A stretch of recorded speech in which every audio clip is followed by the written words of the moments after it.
और देखो कैसे फसलें लहरा रही है। ये हमारे पड़ोसी की है खेत। इनमें जो फसल है वो गेहूं की है और कितनी बड़ी हो चुकी है ये। धीरे धीरे काफ़ी बड़ी हो जाएगी, पूरे खेत एकदम से लहराने लगेंगे। और इधर है हमारे घर का पीछे का नज़ारा। खेतों में कितनी हरियाली है। और मितांशु पकड़ रहा है बकरी को। अभी बकरी अगर भागी तो इसको छील देगी। ये इधर सारी बकरियां बंधी हुई है।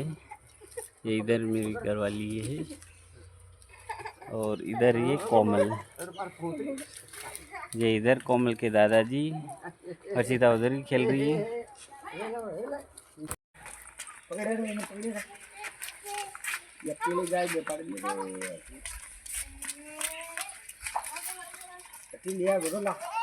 Guys, welcome to my new blog. और अभी की बज चुके हैं 2:30 और इधर ये देखो मेरी गोदी में है।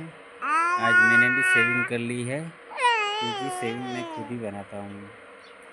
क्योंकि हमारे यहाँ नाई तो है पर वो आता नहीं है घर पे। मैं खुद ही अपनी सेविंग खुद ही कर लेता हूँ।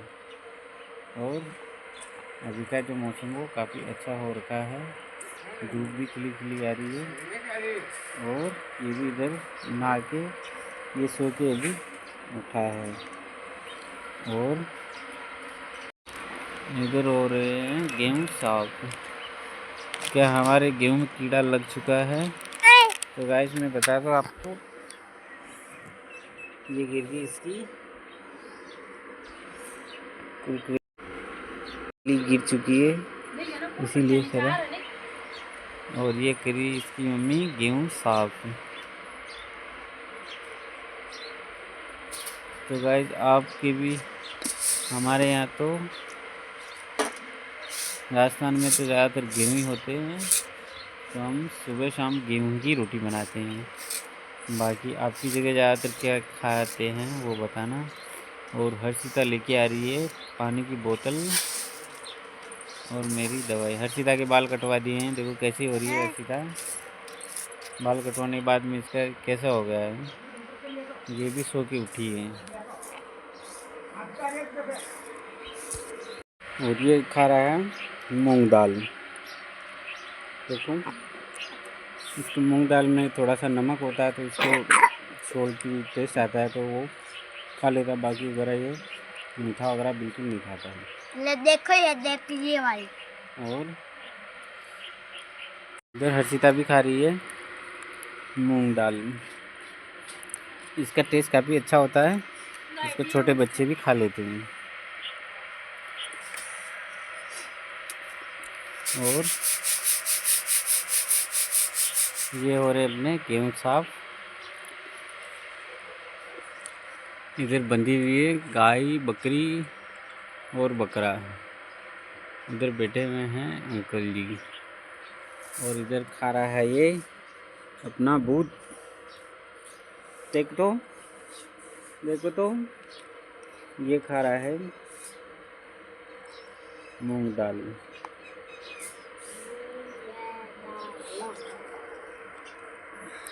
इसलिए कटवाया है क्योंकि इससे बाल केयर नहीं होती। ये बिल्कुल भी बालों का ध्यान नहीं रखती, इसके बाल उलझे उलझे से रह जाते हैं। इसलिए हमने इसके बाल कटवा दिए। और ये इनको कंघी भी नहीं करवाती। और चोटी वगैरह बांधते हैं तो उसको खोलती नहीं, पिन खोलती नहीं है। ये जो कुत्ता दिख रहा है ये हमने पाल तो नहीं रखा पर ये पालतू जैसा ही है। क्योंकि ये सुबह शाम हमारे यहाँ खाना खाने आता है तो ये यहीं रहता है। तो हम सुबह इसको खाना डालते हैं तो ये मतलब रखवाली वगैरह होती है घर की तो ये करता रहता है। और यही रहता है। रात को कोई भी जानवर आता है आवारा तो ये आवाज़ भी कर देता है, उससे पता चल जाता है कि कोई आया है या कोई अनजान आदमी भी आता है तो उसके बारे में भी थोड़ा सा बता देता है कि हाँ बाहर कोई आया हुआ है। बाकी इसके साथ में हर्षिता इधर पता नहीं क्या कर रही है। इधर कर रही गेहूँ साफ। हमारे नींबू भी आ गई। पक गए हैं, कितने पीला है हो रखा है। और नींबू जो दिखा होगा आपको वो है, उसमें बहुत सारे नींबू आ रखे हैं, यहाँ से दिखते नहीं हैं पर उसमें नींबू आ रखे हैं। तो इस कलर का ये पहला नींबू है जो अभी आज ही पक के गिरा है। इसमें एक कच्चा भी तोड़ रखा है जो उधर पड़ा हुआ है खाट पे, मितांशु को खेलने के लिए तोड़ा था। और हर्षिता के बालों में अभी तेल लगा देता हूँ मैं, क्योंकि इसकी कली कटिंग करवाई है तो इसके बालों को थोड़ा सा सही करना पड़ेगा। अब ये बालों को नहीं कटवाती तो इसके मैं काट देता। मितांशु उधर कुत्ते से खेल रहा है, उधर वो गया, उधर खेल रहा है। हर्षिता को बाल धोने के लिए भेजा, इसके बाल थोड़े से सूखे सूखे रहे तो गीले थोड़े से करके और बाल बना दूँ इसके। तो मैंने सरकारी स्कूल में तो ये कह रही है कि मेरे को सरकारी स्कूल में रख दो, प्राइवेट में तो ये पढ़ती नहीं है और इसके सरकारी में रख दो।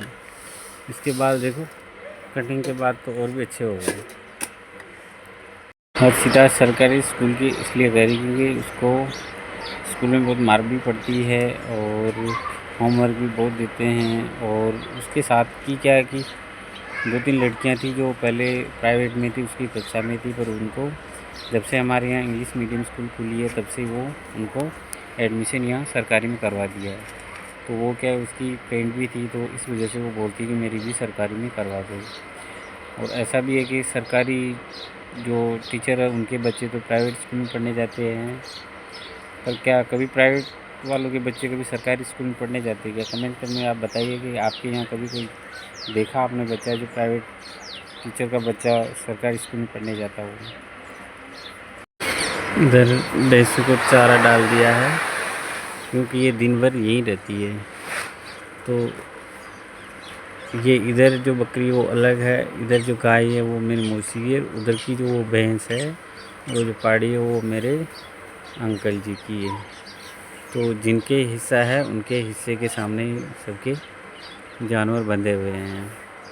हमारे तो कोई गाय भैंस है नहीं, हमारे तो सिर्फ 2 बकरियां हैं, तो हम तो गाय भैंस रखती नहीं है। मेरे को तो इसका टेस्ट अच्छा नहीं लगता क्लोजअप का। आपको टेस्ट कैसा लगता है इसमें?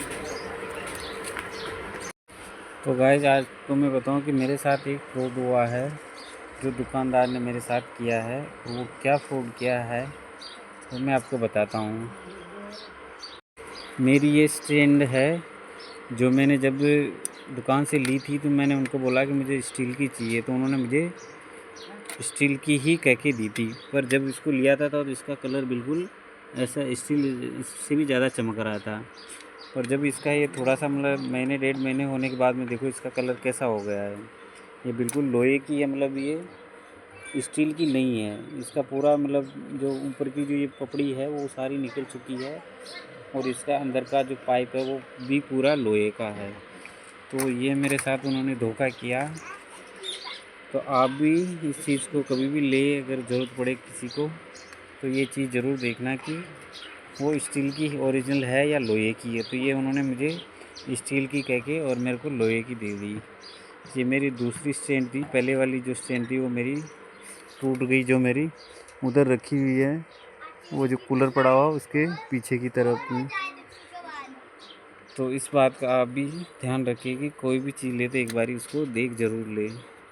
और ये बिल्कुल पुरानी जैसी लग रही है जी। डंडा लेके आए कि मेरे को इससे मारना, क्योंकि पढ़ाई करती नहीं है तो फिर इसकी मम्मी के हाथ की मार भी पड़ती है।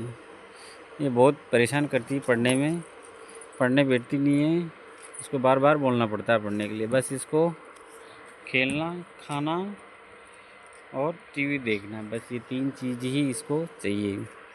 पढ़ने के लिए मत बोलो इसको। तो गाय जी आ चुकी है अपनी चाय और अभी की बज चुके हैं 4। आपके वहाँ चाय कितनी बजे बनती है? आप शाम को 6-7 बजे बनाते हैं या दिन को 2-3 बजे बनाते हैं? वैसे तो कोई फिक्स टाइम नहीं है चाय बनाने का, पर फिर भी लगभग 4 और 5 के बीच में हमारे यहाँ चाय बन जाती है। मितांशु की मम्मी पी रही है चाय। और मितांशु लेके घूम रहा है अपनी चाय की बोतल को। वो दे नहीं रहा है, उसमें चाय है पर वो दे नहीं रहा, वो खुद ही पिएगा। अब हमारे आंगन में धीरे धीरे जो सूरज है वो पीछे जा रहा है और इधर छाँव आती जा रही है। और हमारे सर्दियों में भी सबसे पहले जो धूप है वो सबसे पहले इधर से निकलती है, और गर्मियों में भी सबसे पहले सूरज इस तरफ से निकलता है। और मितांशु पकड़ रहा है बकरी को। अभी बकरी अगर भागी तो इसको छील देगी। ये इधर सारी बकरियां बंधी हुई है, ये इधर मेरी घरवाली ये है, और इधर ये कोमल, ये इधर कोमल के दादाजी, हर्षिता उधर ही खेल रही है। और देखो कैसे फसलें लहरा रही है। ये हमारे पड़ोसी की है खेत, इनमें जो फसल है वो गेहूं की है और कितनी बड़ी हो चुकी है ये। धीरे धीरे काफ़ी बड़ी हो जाएगी, पूरे खेत एकदम से लहराने लगेंगे। और इधर है हमारे घर का पीछे का नज़ारा, खेतों में कितनी हरियाली है।